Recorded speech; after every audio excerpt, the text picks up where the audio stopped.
channel Anda akan sulit dikenal oleh YouTube apabila belum menyesuaikan settingan-settingan ini. Bagaimana caranya? Silahkan simak video berikut.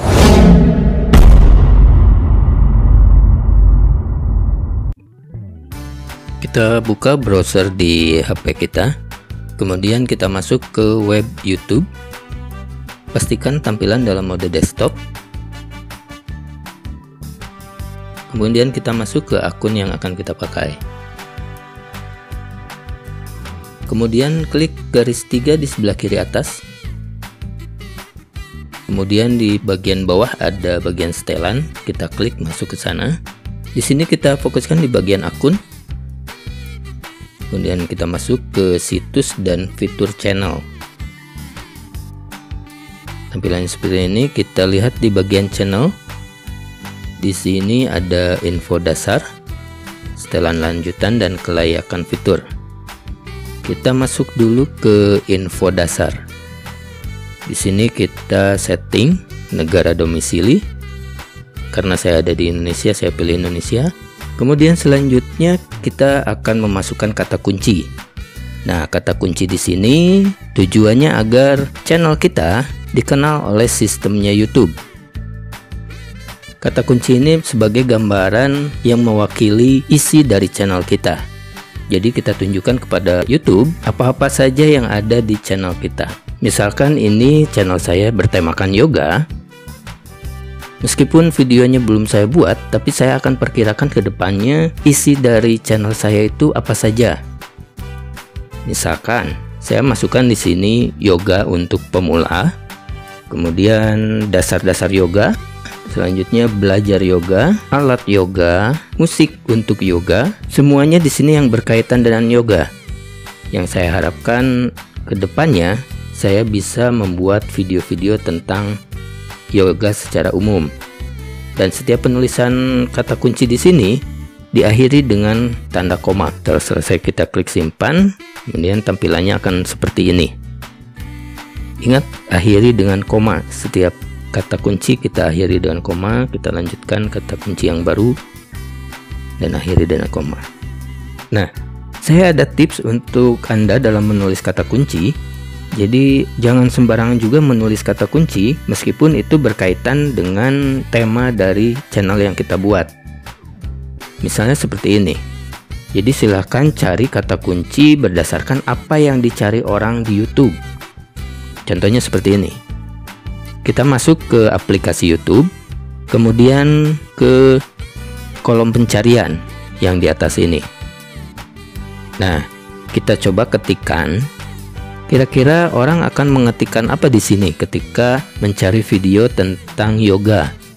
Saya coba ketikkan yoga, dan ketika saya ketik yoga di sini, maka akan muncul kata-kata yang pernah dicari oleh penonton YouTube. Nah, kata-kata inilah yang paling bagus untuk kita masukkan di kata kunci, karena inilah yang pernah dicari oleh penonton. Kita coba yang lain. Di sini dasar, saya akan cari dasar-dasar yoga. Apa sudah pernah ada yang mencari? Nah, ternyata ada. Di sini muncul dasar-dasar yoga, dasar-dasar yoga untuk pemula. Kemudian saya coba lihat lagi belajar yoga, ternyata ada juga yang mencari. Alat yoga ada yang mencari juga. Alat yoga di rumah, alat yoga untuk pemula itu bisa dimasukkan sebagai kata kunci. Kemudian misalkan saya akan membuat video tentang yoga untuk penari. Nah, kita coba di sini yoga untuk penari, ternyata belum pernah ada yang mencari. Nah, kalau tema video kita yoga yang berhubungan dengan penari, kira-kira kita cari lagi kata-kata lain yang bisa mengarah ke tema video. Misalkan yoga untuk kelenturan. Karena kelenturan di sini diperlukan untuk penari dan ternyata ada. Dan lebih baik kita masukkan saja yoga untuk kelenturan. Dan itu nanti berhubungan dengan video yang akan kita buat. Nah, setelah kita masukkan kata kunci, silahkan masukkan beberapa kata kunci atau banyak kata kunci. Intinya yang berhubungan dengan channel kita. Kita perkirakan yang berhubungan dengan video-video yang akan kita buat nantinya. Kata-kata kunci ini harus betul-betul berhubungan ya, jangan asal kita masukkan.